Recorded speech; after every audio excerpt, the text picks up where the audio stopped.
They said the doll was just a doll. They told me that wood and porcelain don't have hearts, and that glass eyes don't have memories. They told me that old toys can't watch you. But they were wrong. They were so wrong.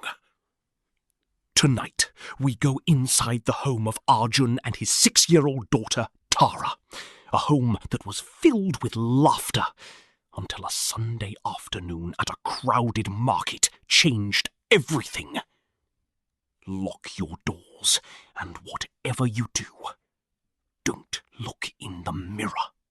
It was a bright Sunday in Bangalore. Arjun wanted to find something special for Tara's 6th birthday.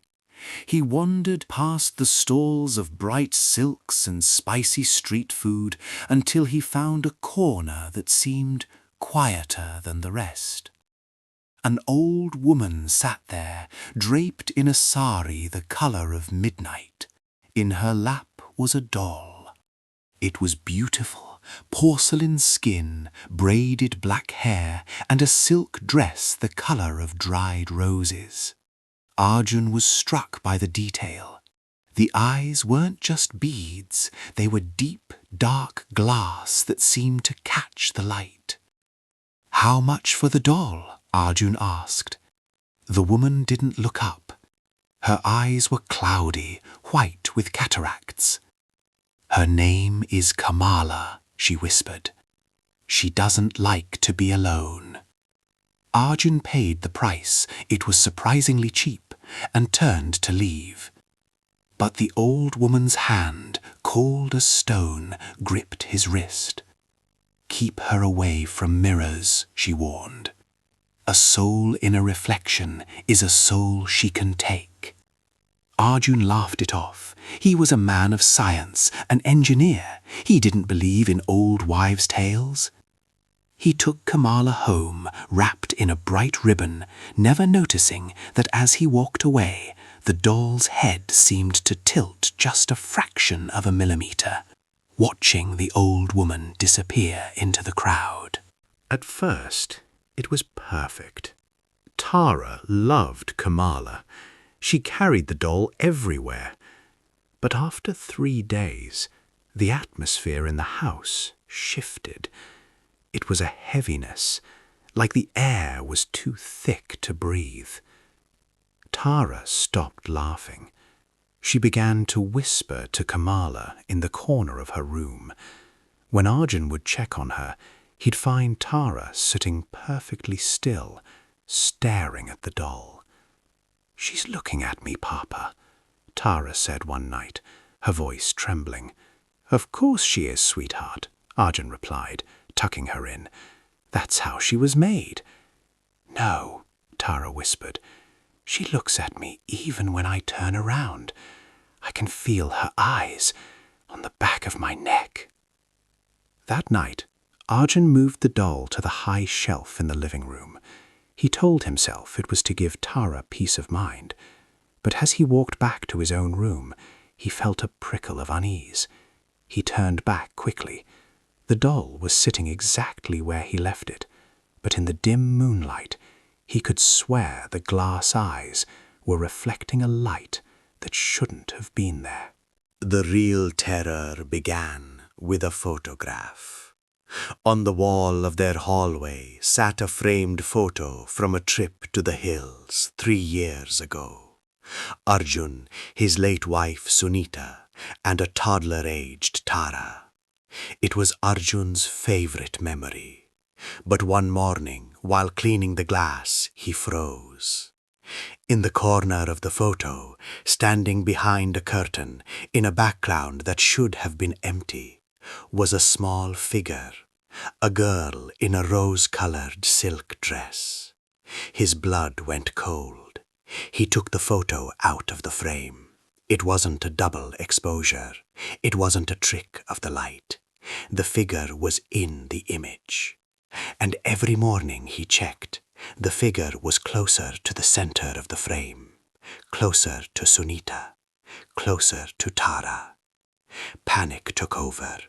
Arjun grabbed Kamala from the shelf. He shoved the doll into a black bin bag, taped it shut, and drove it to the apartment's massive rubbish chute. He watched the bag disappear into the dark. He went home and slept a dreamless sleep. Until 3 a.m. Arjun sat up. He walked into the living room. There, on the shelf, sat Kamala. Her dress was perfectly smooth, her hair perfectly braided. But she wasn't facing the room anymore. She was turned around, staring directly into the large decorative mirror on the opposite wall. Arjun called a priest. The man arrived, pale and silent. He didn't ask questions. He wrapped Kamala in a heavy sacred cloth, bound it with iron wire, and drove it 2 hours away to the river. Arjun watched as the priest threw the bundle into the black churning water. "It is done," the priest said, "but stay vigilant. Some things don't need a body to stay in a house." Arjun returned home. The house felt empty, quiet. He went to Tara's room to tell her she was safe. He opened the door. Tara was sitting on the floor, cross-legged. In her lap was Kamala. The doll was wet, dripping river water into the carpet, its silk dress ruined and stained with mud. "Tara," Arjun breathed. How is she here?" Tara turned her head, but her neck moved with a series of tiny mechanical jerks. When she faced him, Arjun screamed.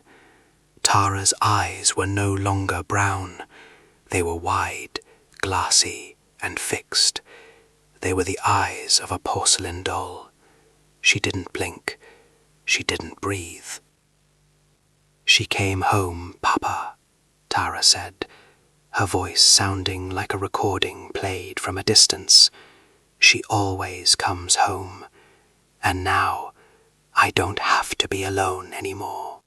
Arjun doesn't go into that room anymore. He stays in the living room, staring at the empty mirrors he has covered with black sheets, because he knows that if he looks, he won't see his daughter. He'll see Kamala, and she'll be waiting for him to blink. Check your old toys tonight. Make sure they're exactly where you left them, because some things never really leave. Subscribe to Heartbeat and Hysteria. Sleep well, if you can.